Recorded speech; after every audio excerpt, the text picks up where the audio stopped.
Good morning student. Chapter 5 का third video है। Next topic इसमें देंगे हम कौन सा, पर्ण विन्यास।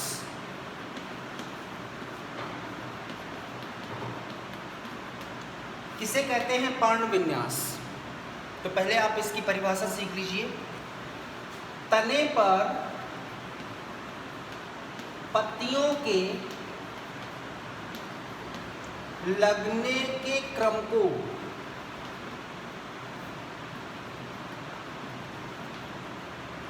पर्ण विन्यास कहते हैं।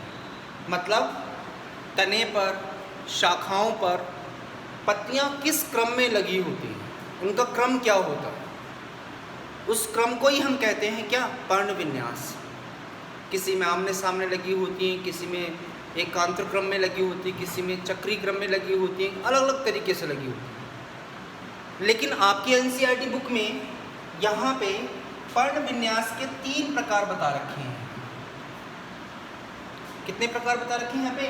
3। कौन कौन से? पहला है एकांतर पर्ण विन्यास। तो एकांतर पर्ण विन्यास जो होते हैं उसका पहले तो आप देख लीजिए, गुड़हल, उदाहरण सरसों,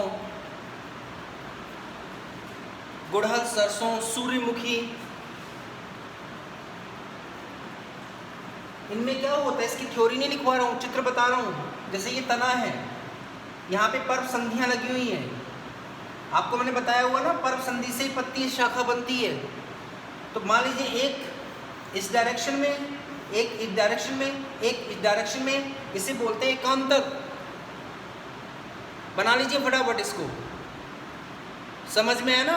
एकांतर का मतलब एक लेफ्ट साइड में तो अगली राइट साइड में, फिर लेफ्ट साइड में, फिर राइट साइड में। एकांतर क्रम में क्या होती हैं, पत्तियां लगी हुई होती हैं, ठीक है ना।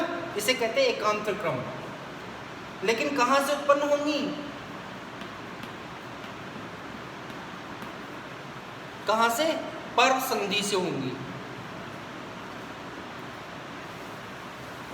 अब आ जाइए अगला, नंबर 2 सम्मुख। सम्मुख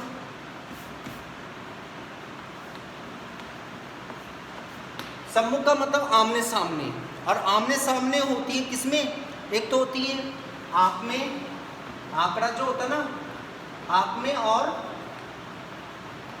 अमरूद में। कैसे? जैसे ये पर्व संधि है, फिर ये पर्व संधि है, फिर ये पर्व संधि है। आपने देखा ना पत्तियां कैसे लगी हैं, आमने सामने। तो आमने सामने जो पत्तियां लगती हैं उसको कहते हैं सम्मुख। किसमें? आंख में और अमरूद में। तीसरा होता है चक्रिक। और चक्रिक पाई जाती है, जिसका उदाहरण दे रखा है यहाँ पे। वैसे तो मैं बुक में तो अलग दे रखा है, लेकिन मैं एक तो दे दूँ कनेर। कनेर का मतलब समझते हो, हाईवे पे जो डिवाइडर लगे होते हैं बीच में, उनमें जो पौधे खूब सारे लगे होते हैं, उसे कहते हैं कनेर। ओके। बुक में जो उदाहरण दे रखा है एल्स्टोनिया।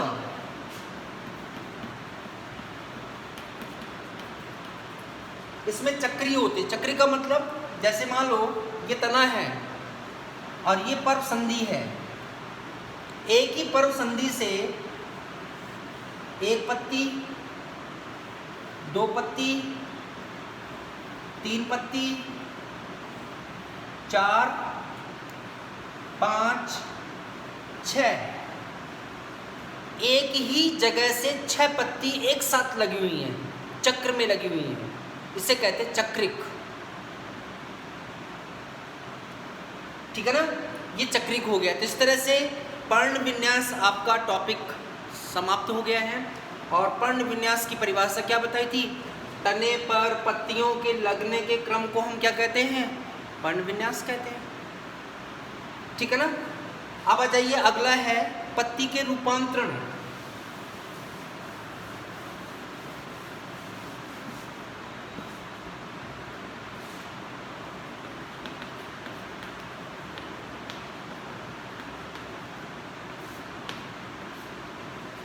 पत्ती के रूपांतरण। तो देखिए पत्ती के किसके आधार पर, कार्य के आधार पर क्या क्या रूपांतरण होते हैं वो देखिए। पहला है प्रतान। तो प्रतान आप जानते हैं हमेशा कैसी संरचना होती है, कैसी होती है, स्प्रिंग जैसी होती है ना, ऐसी। और किसमें सहायता करते हैं, चढ़ने में। अब किसमें बनते हैं, ये बनते हैं किसमें, पत्तियां प्रतान में बदल जाती हैं, किसमें, मटर में। किसमें, मटर में। कुछ में कांटे, पत्तियां किसमें बदल जाती हैं, कांटों में। शूल का मतलब क्या होते हैं, कांटे। कांटे किस में बदलते हैं, देखिए ये होते हैं कैक्टस में। घरों में कैक्टस लगाते हैं ना, तो कैक्टस में जो कांटे होते हैं वो किसका रूपांतरण होते हैं, पत्तियों के। और ये काम करती है क्या, सुरक्षा का, तने की सुरक्षा करते हैं। कुछ में भोजन का संग्रह करते हैं।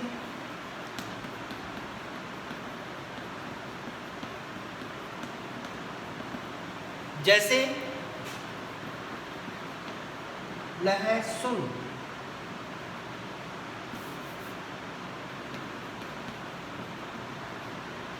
क्या लिखा हुआ है, लहसुन एवं प्याज। तो लहसुन और जो प्याज होता है ना, उसकी पत्तियां क्या होती हैं, भोजन का संग्रह करके मोटी हो जाती हैं। तो भोजन का संग्रह करती है किसमें, लहसुन में और प्याज में करती हैं। इसके अलावा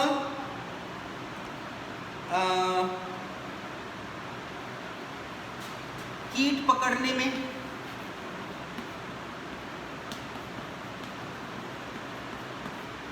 तो कुछ मांसाहारी पौधे होते हैं, मांसाहारी पादप, जैसे यूट्रिकुलेरिया।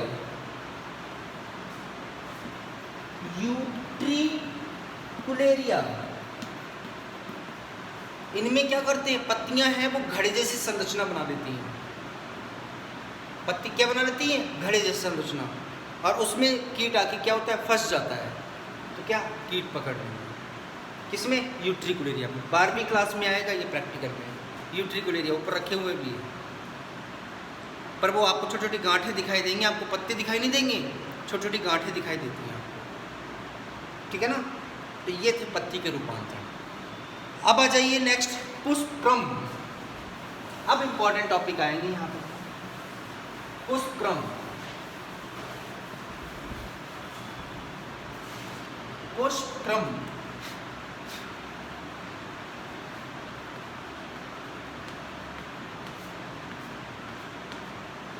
पुष्पक्रम, ठीक है। तो देखिए पुष्पक्रम किसे कहते हैं, तो पहले हम देखें, तने व शाखा के शीर्ष भाग पर पुष्प के लगने के क्रम को पुष्पक्रम कहते हैं।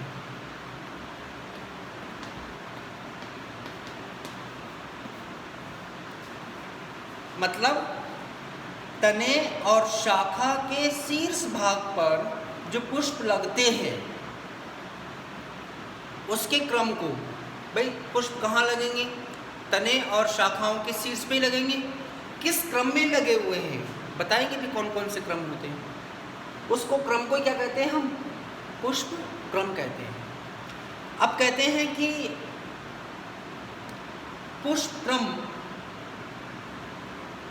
और जिसपे ये लगे होते हैं, जैसे तना और शाखा का जो शीर्ष भाग है जहाँ पे पुष्प लगे होते हैं, उसे कहते हैं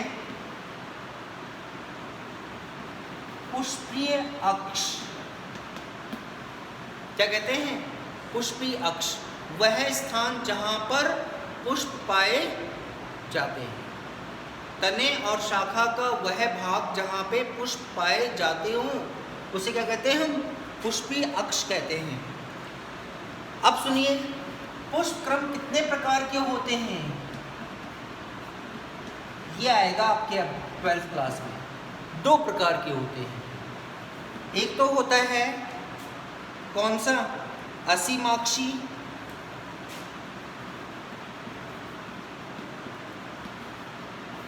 और एक होता है ससीमाक्षी। दोनों में क्या अंतर होता है वो देखिए। पुष्प क्रम कितने प्रकार के होते हैं? 2 प्रकार के। एक तो हो गया असीमाक्षी और एक हो गया ससीमाक्षी। तो असीमाक्षी में क्या होता है?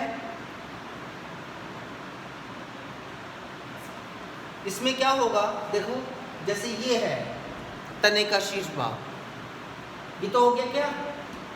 तने का, और जहां पे पुष्प लगे होते उसे क्या कहते हैं?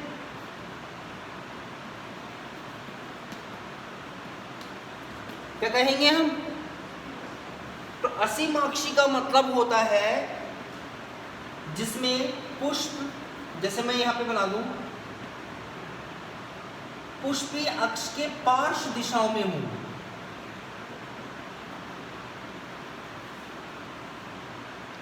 अब एक बात सोचिए, पुष्प कहां लगे हुए हैं? ये क्या लगे हुए हैं? साइड में लगे हुए हैं ना, शीर्ष पे थोड़ी लगे हैं। तो इसकी लंबाई लगातार क्या होती जाएगी? बढ़ती जाएगी। किसकी? तो असीमाक्षी का मतलब असीमित। असीमित वृद्धि कब होगी? जब केवल पुष्प कहाँ लगे हों? साइड में लगे हों, शीर्ष पे नहीं हों। तो क्या होगा? जब पुष्प अक्ष के पार्श्व दिशा में हो, जिससे अक्ष की लंबाई बढ़ती रहती है। इसकी लंबाई क्या होती जाएगी? असीमाक्षी का मतलब असीमित। जब केवल साइड में लगे हों, शीर्ष पे नहीं लगे हों, तो लंबाई लगातार क्या होती जाएगी? उसकी बढ़ती जाएगी। तो याद रखना, असीमाक्षी में असीमित वृद्धि होती है। कब होगी? जब पुष्प कहाँ हो? पार्श्व दिशाओं में हो, शीर्ष पे ना हो। तो इसका उदाहरण यहाँ पे, उदाहरण तो दे नहीं रखा है ना। और अब आ जाइए ससीमाक्षी। अब इसमें क्या होगा? देखो, इसमें देखो, इसमें पुष्प साइड में तो होंगे ही होंगे। ये साइड में पुष्प लगे हैं और शीर्ष पे भी लग जाएंगे।